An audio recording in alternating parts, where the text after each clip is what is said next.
बोलिए सच्चे दरबार की जय। पांचवा नवरात्रा स्कंद माता का श्री दुर्गा सप्तशती का 9वां और 10वां अध्याय आज हम श्रवण करेंगे। 9वां अध्याय है निशुंभ वध। राजा ने कहा, हे ऋषिराज, आपने रक्त बीज के वध से संबंधित रखने वाला वृतांत मुझे सुनाया। अब मैं रक्त बीज के मरने के पश्चात क्रोध से भरे हुए शुंभ व निशुंभ ने जो कर्म किया वह सुनना चाहता हूँ। महर्षि मेधा ने कहा, रक्त बीज के मारे जाने पर शुंभ और निशुंभ को बड़ा क्रोध आया और अपनी बहुत बड़ी सेना का इस प्रकार सर्वनाश होते देखकर निशुंभ देवी पर आक्रमण करने के लिए दौड़ा। उसके साथ बहुत से बड़े बड़े असुर देवी को मारने के वास्ते दौड़े और महापराक्रमी शुंभ अपनी सेना सहित चंडिका को मारने के लिए बढ़ा। निशुंभ और शुंभ का देवी से घोर युद्ध होने लगा और वह दोनों असुर इस प्रकार देवी पर बाण फेंकने लगे जैसे मेघों से वर्षा हो रही हो।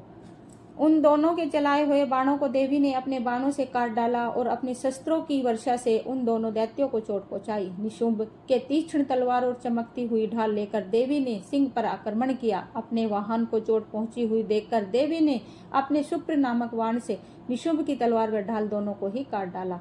तलवार और ढाल कट जाने पर निशुंभ ने देवी पर शक्ति से प्रहार किया। देवी ने अपने चक्र से उसके 2 टुकड़े कर दिए। फिर क्या था, दैत्य मारे क्रोध से जल भुन गया और उसने देवी के मारने के लिए उसकी ओर शूल फेंका, किंतु देवी ने अपने मुक्के से उसको चूर चूर कर डाला।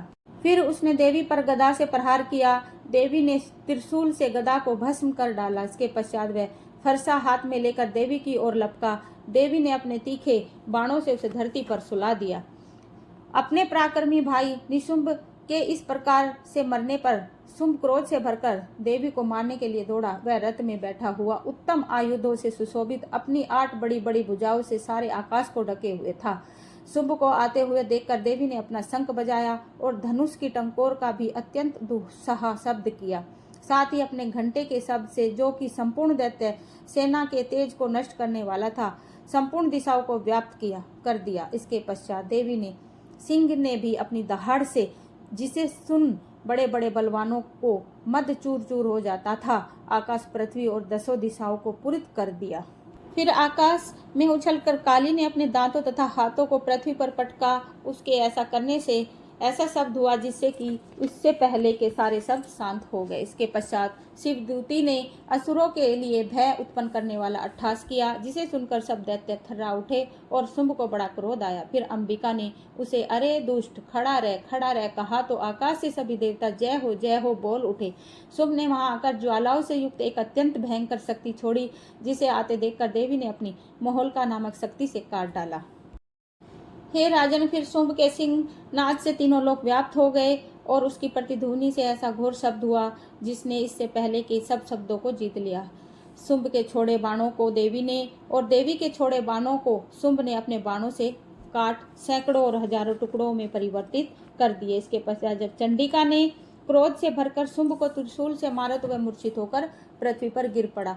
जब उसकी मूर्छा दूर हुई तो वह धनुष लेकर आया और अपने बाणों से उसने देवी काली फिर उस राक्षस ने 10,000 भुजाओं धारण करके चक्रादि आयुधों से देवी को आच्छादित कर दिया। तब भगवती दुर्गा ने कुपित होकर अपने बाणों से उन चक्रों तथा बाणों को काट डाला। यह देखकर निशुंभ हाथ में गदा लेकर चंडिका को मारने के लिए दौड़ा। उसके आते ही देवी ने तीक्ष्ण धार वाले खड़ग से उसकी गदा को काट डाला। उसने एक फिर त्रिशूल हाथ में ले लिया। देवताओं को दुखी करने वाले निशुंभ को त्रिशूल हाथ में लिए हुए आता देखकर चंडिका ने अपने शूल से उसकी छाती पर प्रहार किया और उसकी छाती को विदीर्ण हो जाने पर उसकी छाती में से एक उस जैसा ही महापराक्रमी दैत्य ठहर जा कहता हुआ निकला। उसको देखकर देवी ने बड़े जोर से ठाका लगाया। अभी वह निकलने भी न पाया था कि उसका सिर अपनी तलवार से काट डाला। सिर के कटने के साथ ही वह पृथ्वी पर गिर पड़ा। तदंतर सिंह दहाड़ कर असुरों का भक्षण करने लगा और काली शिवदूती भी राक्षस का रक्त पीने लगी। कौमारी की शक्ति से कितने ही महादैत्य नष्ट हो गए। ब्रह्मा जी के कमंडल के जल से कितने ही असुर समाप्त हो गए। कई दैत्य माहेश्वरी के त्रिशूल से विदीर्ण होकर पृथ्वी पर गिर पड़े और कई वाराही के प्रहारों से छिन्न भिन्न होकर धराशाही हो गए। वैष्णवी ने भी अपने चक्र से बड़े बड़े महापराक्रमों को कचुम्बर निकालकर उन्हें यमलोक भेज दिया और ऐन्द्री ने कितने ही महाबली राक्षस के टुकड़े टुकड़े कर दिए। कई दैत्य मारे गए, कई भाग गए, कितने ही काली शिवदूती और सिंह ने भक्षण कर लिए। जय माता दी, जय माता। यहाँ पर ये 9वां अध्याय समाप्त होता है। इस अध्याय में निशुंभ का वध हो जाता है। 10वां अध्याय है शुंभ वध। महर्षि मेधा ने कहा, हे राजन, अपने प्यारे भाई को मरा हुआ तथा सेना को नष्ट हुई देखकर क्रोध से भरकर दैत्यराज शुंभ कहने लगा, दुष्ट दुर्गे, तू अहंकार से गर्व मत कर, क्योंकि तू दूसरों के बल पर लड़ रही है। देवी ने कहा, हे दुष्ट, देख, मैं तो अकेली हूँ। इस संसार में मेरे सिवा दूसरा कौन है? यह सब मेरी शक्तियां हैं। देख, यह सब की सब मुझ में प्रविष्ट हो रही है। इसके पश्चात ब्रह्माणी आदि सब देवियां उस देवी के शरीर में लीन हो गई और देवी अकेली रह गई। तब देवी ने कहा, मैं अपने ऐश्वर्य शक्ति से अनेक रूपों में यहाँ उपस्थित हुई हूँ। उन सब रूपों को मैंने समेट लिया है। अब अकेली ही यहाँ खड़ी हूँ, तुम भी यहीं ठहरो। महर्षि मेधा ने कहा। तब देवताओं तथा राक्षसों के देखते देखते देवी तथा शुंभ में भयंकर युद्ध होने लगा। अंबिका देवी ने सैकड़ों शस्त्र छोड़े, उधर दैत्यराज ने भी भयंकर अस्त्रों का प्रहार आरंभ कर दिया। देवी के छोड़े हुए सैकड़ों अस्त्रों को दैत्य ने अपने इसी प्रकार ने जो अस्त्र छोड़े उसको देवी ने अपनी भयंकर हुंकार के द्वारा ही काट डाला।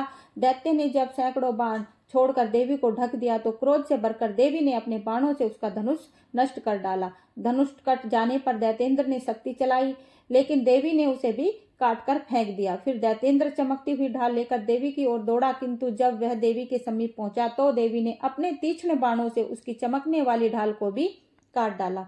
फिर दैत्येंद्र का घोड़ा मर गया, रथ टूट गया, सारथी मारा गया। तब वह भयंकर मुदगर लेकर देवी पर आक्रमण करने के लिए चला, किंतु देवी ने अपने तीक्ष्ण बाणों से इस पर दैत्य ने क्रोध से भरकर देवी की छाती से बड़े जोर से एक मुक्का मारा। दैत्य ने जब देवी को मुक्का मारा तो देवी ने भी उसकी छाती में जोर से एक थप्पड़ मारा। थप्पड़ खाकर पहले तो दैत्य पृथ्वी पर गिर पड़ा, किंतु तुरंत ही वह उठ खड़ा हुआ।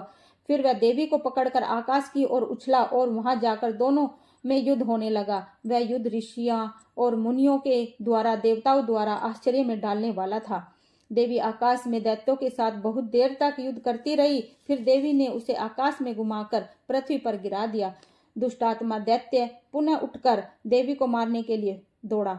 तब उसको अपनी ओर आता हुआ देखकर देवी ने उसकी छाती विदीर्ण करके देवी के त्रिशूल से घायल होने पर उस दैत्य के प्राण पखेरु उड़ गए और उसके मरने पर समुद्र, द्वीप, पर्वत और पृथ्वी सब कांपने लग गए। तदंतर उस दुष्ट आत्मा के मरने से संपूर्ण जगत प्रसन्न व स्वस्थ हो गया तथा आकाश निर्मल हो गया। पहले जो उत्पात सूचक मेघ और उल्कापात होते थे वह सब शांत हो गए। उसके मारे जाने पर नदियां अपनी ठीक मार्ग में बहने लगी। संपूर्ण देवताओं का हृदय हर्ष से भर गया और गंधर्वनियां सुंदर गान गाने लगी। गंधर्व बाजे बजाने लगे और अप्सराएं नाचने लगी। पवित्र वायु बहने लगी। सूर्य की कांति स्वच्छ हो गई। यज्ञशालाओं की बुझी हुई अग्नि अपने आप प्रज्वलित हो उठी तथा चारों दिशाओं में शांति फैल गई। बोलिए सच्चे दरबार की जयकारा। शेरों वाली दा सच्चिया जोता वाली माता तेरी सदा ही जय। जय माता दी, जय माता दी।